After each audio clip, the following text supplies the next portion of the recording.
तो भारत सरकार एक ऐसा नियम ला रही है जो व्हाट्सएप और दूसरे मैसेजिंग ऐप्स को कह सकते हैं हमेशा के लिए बदल सकता है।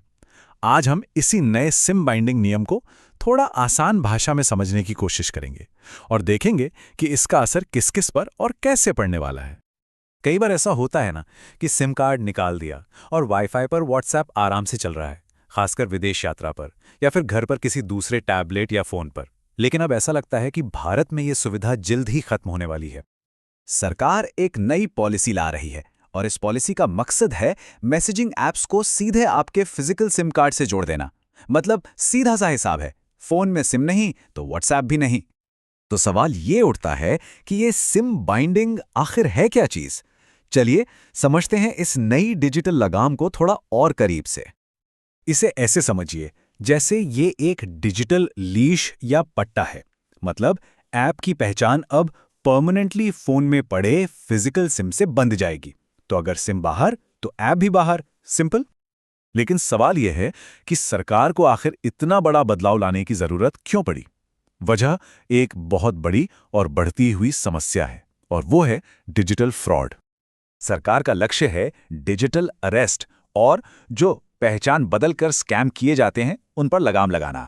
इन स्कैम्स की वजह से लोगों को हजारों करोड़ का नुकसान हो चुका है। देखिए, अब तक होता क्या था कि धोखेबाज एक बार सिम से अकाउंट बना लेते थे और फिर उस सिम को तोड़कर फेंक देते थे अपनी पहचान छिपाने के लिए। ये नया नियम इसी लूपहोल को बंद करने के लिए लाया गया है।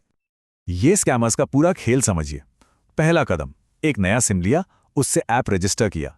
दूसरा कदम, उस सिम को निकाला और तोड़कर फेंक दिया। बस यहीं पर उनकी पहचान का जो इकलौता लिंक था वो खत्म हो गया।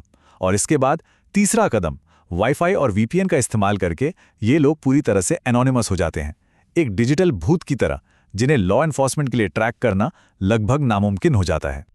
अच्छा, तो ये तो हो गई प्रॉब्लम। अब देखते हैं कि ये नए नियम असल में काम कैसे करेंगे। चलिए इसकी बारीकियों को भी समझ लेते हैं।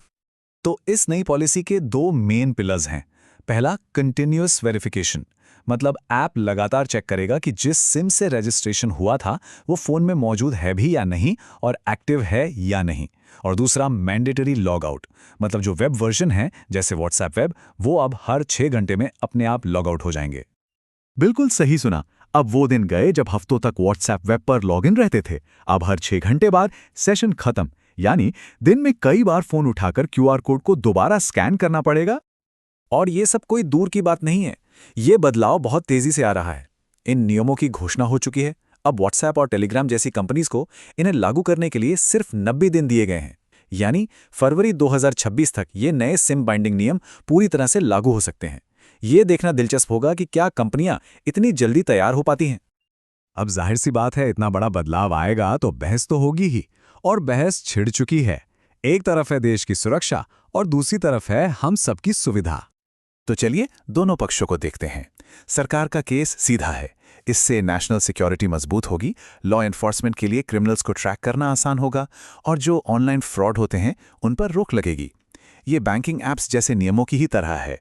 लेकिन दूसरी तरफ आम लोगों की भी कुछ चिंताएं हैं, जैसे जो लोग विदेश यात्रा करते हैं उनका क्या होगा, जो लोग वाईफाई पर टैबलेट या दूसरा फोन इस्तेमाल करते हैं उन्हें दिक्कत होगी, और हाँ, काम के लिए जो लोग डेस्कटॉप पर निर्भर हैं उनकी प्रोडक्टिविटी पर भी असर पड़ सकता है। और इन सब के ऊपर प्राइवेसी और सर्वेलेंस को लेकर भी सवाल उठ रहे हैं। तो इसका सबसे ज्यादा असर किस पर पड़ेगा? सबसे पहले तो वो लोग जो विदेश यात्रा करते हैं और अपना इंडियन सिम निकालकर लोकल सिम डाल लेते हैं।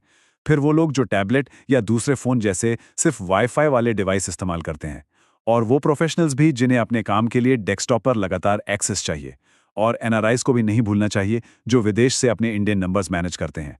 मतलब टारगेट भले ही क्रिमिनल्स हों, लेकिन इसकी चपेट में कई आम और कानून का पालन करने वाले लोग भी आ रहे हैं। अगर हम दुनिया भर में देखें तो भारत का ये तरीका काफ़ी यूनिक है।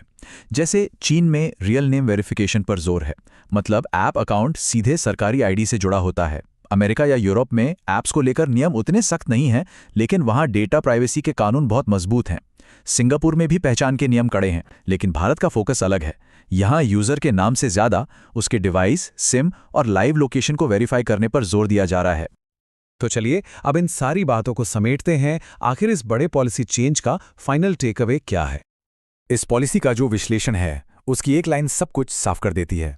लक्ष्य हर डिजिटल पहचान को एक लाइव केवाईसी वेरिफाइड सिम से जोड़ना है, जिससे लॉ एनफोर्समेंट के लिए एंड-टू-एंड ट्रेसेबिलिटी बहाल हो सके।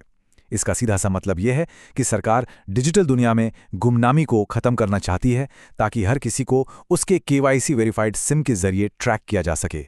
मकसद है अपराध से लड़ना। तो आखिर में ये पॉलिसी हमें एक सीधे सवाल पर लाकर खड़ा कर देती है, एक ट्रेड ऑफ पर। हमें राष्ट्रीय साइबर सुरक्षा में एक बड़े सुधार के बदले अपनी थोड़ी डिजिटल सुविधा की कुर्बानी देनी होगी। तो ये पॉलिसी एक बहुत बड़ा टेस्ट केस बनने वाली है, और ये हम सबके सोचने के लिए एक सवाल छोड़ जाती है कि हमारे डिजिटल भविष्य में टोटल सिक्योरिटी और पर्सनल कन्वीनियंस के बीच की लाइन आखिर कहाँ खींची जानी चाहिए। ये एक ऐसा सवाल है जिसका जवाब हम सबको मिलकर ढूंढना होगा।